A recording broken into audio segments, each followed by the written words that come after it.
Hi everyone, my name is Christian Eschbach, and I am so happy to be breaking my normal rules of covering Alice once every 20 albums.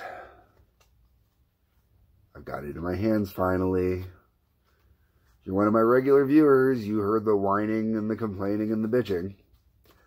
I got it in my hands, and I have listened to it, and I have listened to it, and I have listened to it, and I have listened to it. And the next statement I'm going to make, I don't make lightly. This is the best album Alice Cooper has released. Under the title of Alice Cooper, this is not including the Hollywood Vampires. This is the best album Alice Cooper has released since Hey Stupid. I will say that 100% for sure. Let's just get into this album. First off, this album just throws you right into it. There is no lead up, there is no warm up, there is no, like you could say there's always some type of lead in on an Alice Cooper album, something to set the mood if you want. Not this one, it's just bada boom, kicks right in with Lou Reed's rock and roll, baby. And not only does it kick in with Lou Reed's rock and roll, Alice goes one step further, and he gets one of the original guitarists from Lou Reed's version of it. He gets Steve Hunter, one of Alice Cooper's guitarists, to come out and play on this. And oh my God, holy shit, does it light up this album. I mean, you are just in the album right away. There is no warm-up, no, boom, you are there. You are rocking. This album has got your pants on fire, baby. Holy shit. Seriously. Just throw it into the mix of it. Oh, and it is beautiful. And it is that Detroit sound right away. You know this is Detroit rock and roll, baby. You can hear the Motown in there. You can hear the Detroit garage rock in there. You can hear it all. Oh, it is just so much flavor for the palate. Bob Ezrin, as the producer on this album, does it beautifully. Oh, I sound ridiculous. That is how awesome this is, okay? Holy shit. Magic. That goes from killer start to the album to probably what I consider the weakest song on the album. Go Man Go. It's not a bad tune. It's a great garage kind of Detroit sound. It's got that punk vibe. Wayne Kramer is actually a co-writer on this. This one's Alice Cooper, Tommy, Wayne Kramer, and Bob Ezrin. They nail it. They nail that classic Detroit sound from that day. But anyways, Go Man Go is the only one on here I'm a little about. I find most people would probably skip it. If you're into that kind of punk vibe, that in-your-face kind of vibe, great tune. It really is. I mean, I could definitely see a whole new generation of punk guitarists, or a whole new generation of garage musicians wanting to do that song. It's a fun tune. After that, we go into Our Love Will Change the World. Now, this is an old Outrageous Cherry song. I don't know Outrageous Cherry that well. Right away when I hear this song, I think the Partridge Family, or I think something fun and light and playful, because the way it sounds. And the song is called, I'm sure I've already mentioned this, Our Love Will Change the World. Now, the co-writers on this are Matt Smith, who is from Outrageous Cherry, and then you've got Alice Cooper and Bob Ezrin. Now, that's because there's definitely was some lyrical changes in here. They definitely did some inflections to make the song a little more Alice. It's very much a 60 hippies love fest. Our love will change the world. And to hear Alice do this, this is what shock rock has become, folks, that Alice has to do hippie songs. Moving on to Social Debris, which was like the big rollout kind of single for this album. At least as far as I know. Now, to me, this is badass cool that this is a big rollout single, because this song was written by Alice Cooper, Neil Smith, and Bob Ezrin. Neil Smith being the original Alice Cooper drummer, who is by far one of my biggest drumming influences of all time. You can tell it's the original man. There are certain little key notes or fills. Like, there's this great little fill Dennis Dunaway does on the bass right at the beginning. And you recognize it right off the bat because it's the opening bass riff for Elected. That and it just, but it's not that they're running off of Elected. It's just that little note to say, hey baby, it's Dennis Dunaway on bass. You know, and then when you hear the drums, there's no doubting that it's Neil Smith on drums. And then you get to the guitar, like I said, especially when you get into the solos. When you get into the guitar solos, you can totally, beyond a shadow of a doubt, tell that it is Michael Bruce playing on there, man, without a second. And this song is just so original Alice Cooper group. And when I say original Alice Cooper group, I'm talking like Social Debris probably sounds like it belongs off of the School's Out album. It really does. Like, there are a lot of elements in here that are very much, it totally belongs on the School's Out album. $1,000 high heel shoes, man. Okay, so Alice, Wayne Kramer, and Bob Ezrin. This song sounds like it would have been done by one of the big names in Motown or soul or blues, or, you know, that whole group intermixed into there, man. Like, there is just such a vibe. Next song we get to Hail Mary. This is Alice, Tommy Hendrickson, and Bob Ezrin. Hail Mary is just a good, fun song. It really is. It's woman worship. It really is. It's woman worship Detroit style, man. It's like, baby, Mary, I love you. Come here, you know. And yeah, it's got a million religious inflections in there to go with it. Hail Mary, why not? You're going to have that fun with it, man. It is rock and fucking roll, baby. Rock and roll. On from there, we got Detroit City 2021. Now, Detroit City was originally released on Alice Cooper's Eyes of Alice Cooper. And that was the last time Alice Cooper took a shot at trying to capture that Detroit garage sound. Great tune. It really is. It's a really, really great tune. They changed this one. The chorus is where the chorus is completely different in here. They don't do it the same as the other one. They've adapted it. The lyrics have been changed out a little bit. I really do enjoy this one. It is nice. Going in there, we go into Drunk in Love. This is Alice Cooper, Dennis Dunaway, and Bob Ezrin as the writers. Right away, you can tell it's a Dennis Dunaway song. Partially because of the lyrical content and partially because of the way the bass is. Right off the bat. The music, the way the bass is. Anyway, you always know it's great tune. So much fun. After that, we go into Independence Dave. Independence Dave, I honestly thought this was a cover. I swear I had heard Independence Dave somewhere before. I want to say Ryan Roxy somewhere, on a Ryan Roxy album. I thought I had heard it, but I went to check and no. Great tune. This is such a good tune. I really wish I knew where I had heard it before. But it's Alice Cooper, Wayne Kramer, and Bob Ezrin that wrote this. And it's so much fun. And it's not a serious song. It's just Alice having this great, great time going out there singing about this goofy Independence Dave guy, you know. I don't know, go out than that, really. Okay, then we get into the song I Hate You. Alice, Dennis Dunaway, Bob Ezrin. Man, I can't stress how much I love seeing Dennis Dunaway's name on these albums and Neil Smith's name on these albums.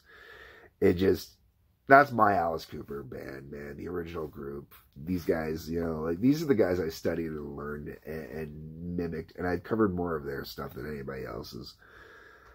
But you actually have to read the lyrics in here, okay? Because this is like Alice Cooper, you know, like, you got Neil ripping into Dennis, you know, making fun of him, all these parts about Dennis that he hates. And then you got Michael Bruce, who's ripping into Neil Smith, saying all this shit that he hates about Neil Smith. And then all of them chant, I hate you. And then it goes into Dennis taking all these shots at Alice, you know, and then it goes into Alice taking all these shots at Michael. And then you got all of them again with the I hate you, and then you got all of them to Glenn, as in Glenn Buxton. You know, and I'm going to actually read these ones so much because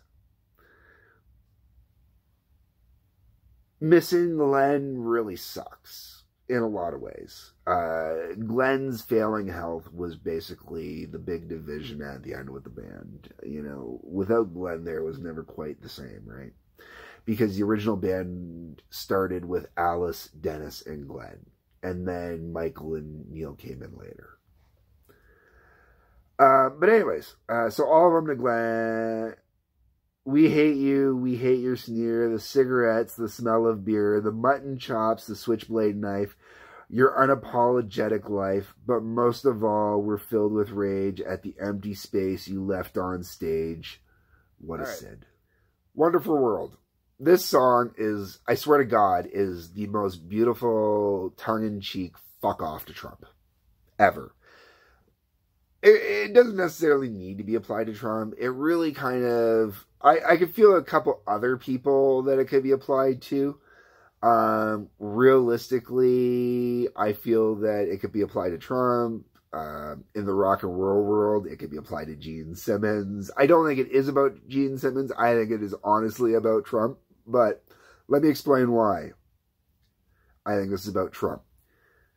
You cheat and steal every day. You're only human. It's okay. Don't bother with morality. It doesn't sound like fun to me. And if the truth gets in the way, bend it, twist it. That's what I say. I want to get in trouble with you. I want to hit and run with you. I want to be the air you breathe. I want to teach you to deceive. It could be a wonderful world if you could only see. It could be a wonderful world if everyone was just like me. But this song is so bloody funny with the way they do it. And the way it's presented, it is so warm and fun. It's almost as good as Our Love Will Change the World. Like, it has got that sarcastic, tongue-in-cheek humor in it, where it's just like Alice looking at the world and how bad it's gone. Like, Alice has said over and over, he's done with the shock rock shtick. You know, going out on stage and doing the show and the performance is one thing, but the trying to shock people anymore, he's done with it. He can't do it anymore. Because if you turn on the TV, everything on TV is just that much more shocking. Okay, moving on. And to follow it up beautifully, we're moving on to Sister Anne. Sister Anne is written by Fred Smith. I apologize. Oh no, wait, I do remember. It's the MC5. This is an MC5 track. And I really dig this tune. I really like that they did it on here, and I really like that they get into it. And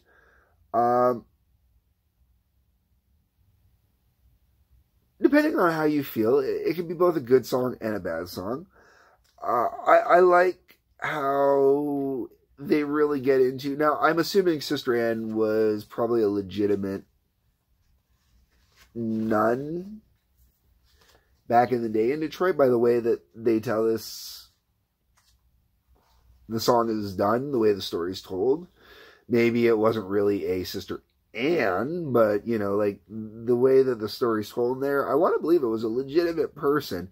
And this song is total compliment, you know. So that brings me to the next song, Hanging On by a Thread. Alice talks the entire song, except for when singing the choruses. The song is Alice Cooper, Tommy Henriksen, and Bob Ezrin. I don't know when these lyrics were written. They could have been written at any time if you listen to the lyrics, because they apply really honestly from 9/11 to now, because of how much the world has really, truly, and honestly changed in 20 years. And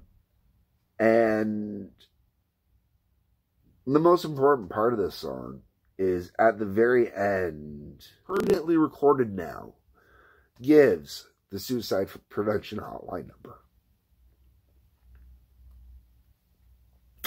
1-800-273-8255.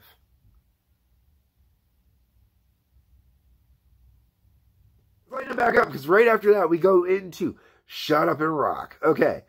Now, there are a lot of tones on this album, I'm going to be honest, that people are going to feel in the lyrics are going to sound a little misogynistic. Shut Up and Rock is one of those songs as well. It's not misogynistic. It's, baby, just quit your bitching, quit your complaining, quit dumping on yourself, quit this, quit that. Just love, man. Shut up and rock. Go out there and have a good fucking time, man. This type of stuff on here, when you see this is a response to, you know, just the media and stuff like that. So, you know, you can't take it serious. You know, you really can't. Now, we finish off the album with East Side Story. East Side Story is a Bob Seger cover. But it is Bob Seger cover from before the Silver Bullet Band. I had never ever heard this song before this album. It is a great tune. It is a fun tune. It is not a tune I ever expected from Bob Seger. And I'm going to be very honest with you. After hearing this song, I am going to go out and I am going to find the Bob Seger album that has this on there. And I am going to buy it. Because it is a great friggin' tune. Kind of wish Bob Seger had been there to kind of play on it a little bit. Would have been cool. And I like the fact that he does East Side Story, because it goes with the fact that if you know anything about Alice, and if you've ever listened to any other Alice Cooper album in its entirety, you might be familiar with a song called Gutter Cats versus the Jets, which uses West Side Story and plays with that. Well, East Side Story also plays a little bit off of that as well. Not musically, you know, but elements, lyrical allusions, stuff like that. Brilliant. Absolutely brilliant. The whole way around, you know, I realize that, you know, you're thinking, well, it's easy to make a top Alice Cooper album when there's like 4 or 5 covers on there, blah, blah, blah, blah, blah. The covers don't matter. Alice has released great albums with covers before. The Love It to Death album had a cover on it. Sunrise, great tune. Billion Dollar Babies has a cover on it. Open with the cover. Hello, Hooray, it's a cover. Great tune. Alice has never shied from doing covers. I mean, for a while, you know, there's not a lot of them over the years, but he does do them, and when Alice does them, he does them great, you know. Hollywood Vampire's first album was entirely covers, basically, except for 2 songs. Brilliant album. This is fantastic. Like, there's a reason it came out at #1, you know, and there's a reason it's been burning by the charts. Buy it. This has been a super long review because this has been a super good album, and it is super worth listening to. Alice is now and always will be my hero, and it's because 50 years. 50 years, okay? First 2 albums we're going to leave out. We're going to leave out Easy Action and Pretty's For You, okay? We're going to leave those 2 out. 50 years from when Love It to Death was released. When they were a Detroit band. Now, Love It to Death was recorded in Detroit. This was not Love It to Death was recorded in Toronto. Very much a Detroit album. This also was not recorded in Detroit. No one records in Detroit, unfortunately, unless you're Motown or funk. Just the way it goes, unfortunately. But this is a Detroit album, baby. Oh my God. Like, 50 years later, just as magnificent as when he first came out on major label with Warner Brothers. Anyways, my name is Christian Eschbach, and peace, love, take care. Hit the subscribe button for notifications. Please leave a comment. And until next time.